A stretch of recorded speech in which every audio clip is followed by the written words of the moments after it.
Pernah kepikiran nggak sih, kenapa ya negara kita yang super indah ini kok ya sering banget kena bencana? Nah, hari ini kita bakal bedah tuntas gimana caranya geografi, iya ilmu yang mungkin sering kita anggap sepele itu, ternyata justru jadi kunci buat menjaga negeri kita ini. Kutipan ini, wah benar-benar kena banget ya.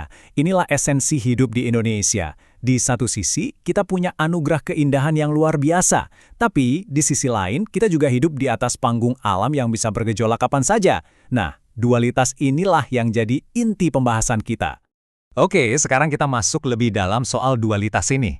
Karena langkah pertama untuk bisa selamat dan berkembang itu ya, kita harus jujur dulu sama kondisi rumah kita. Segala keindahan dan juga kerapuhannya. Lihat deh, di sini jelas banget. Tiap berkah yang kita punya itu kayak punya kembaran ancaman. Gunung yang bikin tanah subur, tapi juga bisa meletus. Lautan yang ngasih kita ikan, tapi juga bisa datangkan tsunami.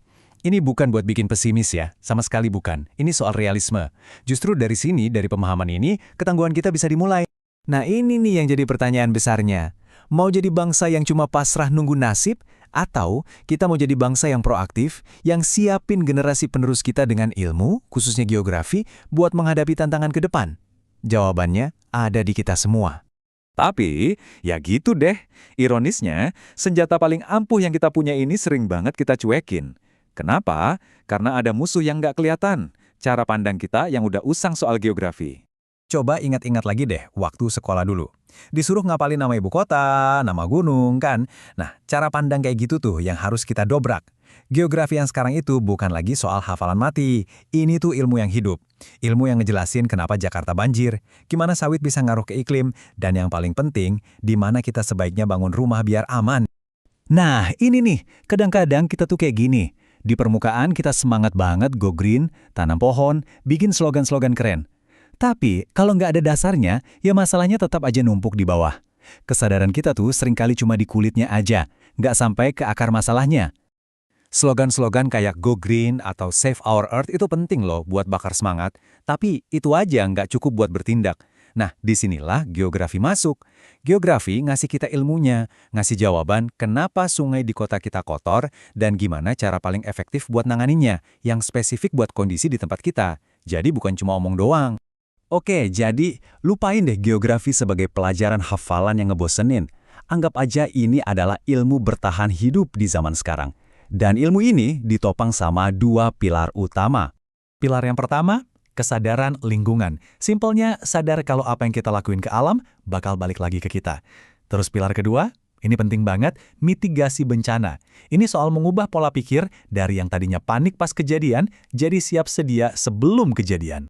Dan buat kita yang tinggal di Indonesia, mitigasi itu bukan pilihan lagi, tapi udah jadi keharusan. Kenapa? Karena alamat kita ini ada di cincin api Pasifik. Berharap bencana nggak datang itu, rasanya kemewahan yang nggak kita punya. Jadi mau nggak mau, kita harus selalu siap. Terus gimana caranya mitigasi ini dijalankan? Sebenarnya logis banget kok. Pertama, kita kaji risikonya. Kayak detektif yang nyari tahu titik-titik mana aja yang rawan. Kedua, kita bikin rencana, persis kayak arsitek yang rancang bangunan aman. Dan yang ketiga, kita latihan, kayak atlet. Biar pas hari H, kita udah nggak panik lagi. Nah, inilah geografi dalam aksi nyata. Dan pada akhirnya tujuannya itu mulia banget. Geografi yang benar itu nggak cuma ngisi otak kita dengan fakta, tapi juga ngisi hati kita dengan kepedulian dan keberanian. Keberanian buat apa? Buat bersuara, buat ngebela lingkungan dan masyarakat kita. Tapi, semua ide keren ini nggak akan jalan tanpa ada pematik apinya. Siapa dia? Ya, para guru. Mereka lah agen perubahan yang paling penting di sini, ujung tombak dari semua ini. Guru geografi di masa depan itu bukan lagi sekedar tukang transfer informasi. Mereka harus punya semacam kemampuan super yang namanya literasi kritis. Apa itu? Itu kemampuan buat nyambungin teori yang ada di buku sama masalah nyata sehari-hari. Nyambungin pelajaran iklim sama genangan air di depan sekolah, misalnya. Jadi, guru yang kritis itu nggak akan lagi nanya anak-anak apa definisi banjir. Bosen kan? Mereka akan nanya, coba lihat deh, kenapa ya kok rasanya banjir di kota kita makin sering? Ada yang beda nggak sih dari dulu? Dan pertanyaannya makin dalam lagi. Nggak cuma soal alam, tapi juga soal manusia.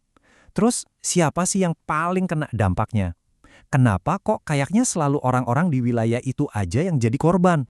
Dan ini dia pertanyaan pamungkasnya. Pertanyaan yang ngubah murid dari penonton jadi pemain. Oke, sekarang sebagai anak muda, solusi konkret apa yang bisa kita usulin? Nggak usah nungguin orang lain deh. Ide dari kalian apa? Nah, itu baru keren. Terus, gimana sih wujud kelas yang bisa nyata generasi tangguh kayak gini? Yuk kita intip bareng-bareng masa depan belajar geografi. Udah lupain kelas yang isinya cuma dengerin guru ceramah. Bayangin deh, murid-muridnya turun langsung ke kampung buat bikin peta jalur evakuasi. Atau mereka pakai teknologi digital buat simulasi bencana. Bisa juga bikin vlog investigasi soal sampah di sungai dekat sekolah. Keren kan? Kelasnya tuh nggak lagi dibatasin 4 tembok, tapi seluruh lingkungan sekitar jadi laboratoriumnya. Jadi tujuannya itu jelas banget dan gede banget. Mengubah kelas dari yang cuma tempat ngisi otak, jadi pusatnya perubahan sosial. Perubahan yang beneran nyata di masyarakat itu mulainya ya dari sini, dari ruang kelas. Coba kita resapi kutipan ini deh. Bumi itu bukan warisan, tapi titipan. Bedanya apa? Kalau warisan, rasanya boleh kita pakai sesuka hati. Tapi kalau titipan, wah, itu amanah. Tugas kita bukan sebagai pemilik, tapi sebagai penjaga. Penjaga yang bertanggung jawab. Pada akhirnya, semua obrolan kita hari ini intinya cuma satu. Kita harus geser total cara pandang kita.